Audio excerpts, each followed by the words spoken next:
Je m'appelle Morgane Anselme, j'ai 28 ans, j'ai fait Secret Story 5 en 2011 et je suis là pour parler de mon expérience.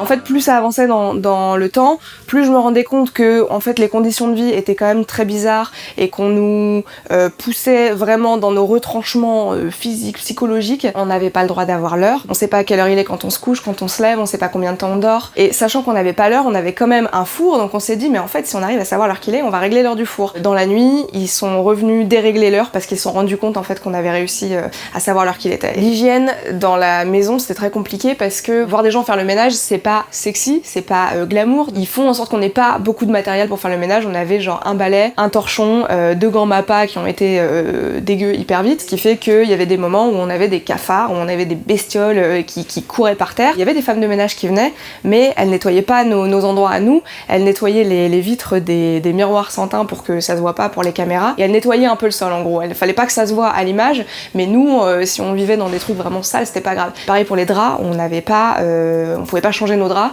même pas une fois par mois quoi. Ils nous ont filé une fois, genre 8 draps propres, sachant qu'on était encore 15 quoi.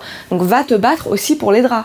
C'est tout le temps comme ça. On n'a pas le droit non plus d'avoir de l'eau chaude en permanence, on avait 30 minutes d'eau chaude par jour, pas le droit d'avoir de quoi lire, pas le droit d'avoir de quoi écrire, pas le droit aux films, aux séries, à la radio, aux journaux, pas d'actualité, pas le droit d'avoir des jeux, pas le droit aux cartes, pas le droit à des choses comme ça qui pourraient nous permettre vraiment de relâcher un peu la pression de temps en temps. Quand ils veulent rendre les gens un peu fous, ils donnent plus de cigarettes, donc on savait qu'il fallait faire des stocks et qu'au moment où on disait qu'on en avait plus, il fallait qu'il nous en reste quand même un petit stock, sinon on était parfois foutus. Alors les gens croient souvent qu'on a plein de drogue et plein d'alcool parce que parfois on a l'air complètement déchiré au confessionnal. C'est pas le cas, en fait, les drogues c'est impossible. L'alcool, on a de temps en temps un petit fond de verre pour nous aider un peu à nous désinhiber, mais c'est vraiment pas grand chose. Pour ce qui est d'être complètement déchiré au confesse, en fait c'est que souvent on fait les interviews la nuit, et donc quand t'y vas, t'en peux plus. Pour le sexe, il y en a, parce que au bout d'un moment on revient sur des instincts qui sont humains et primaires. Il y a plusieurs techniques en fait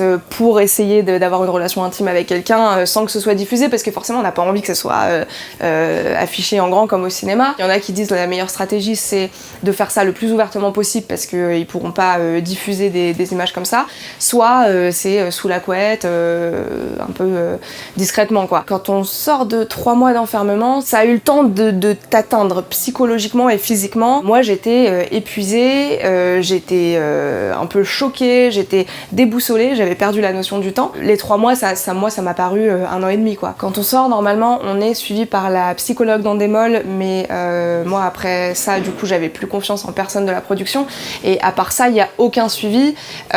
J'ai envoyé un texto à quelqu'un de la production en sortant parce que j'étais un peu paumée sur certains trucs, on m'a répondu c'est qui ?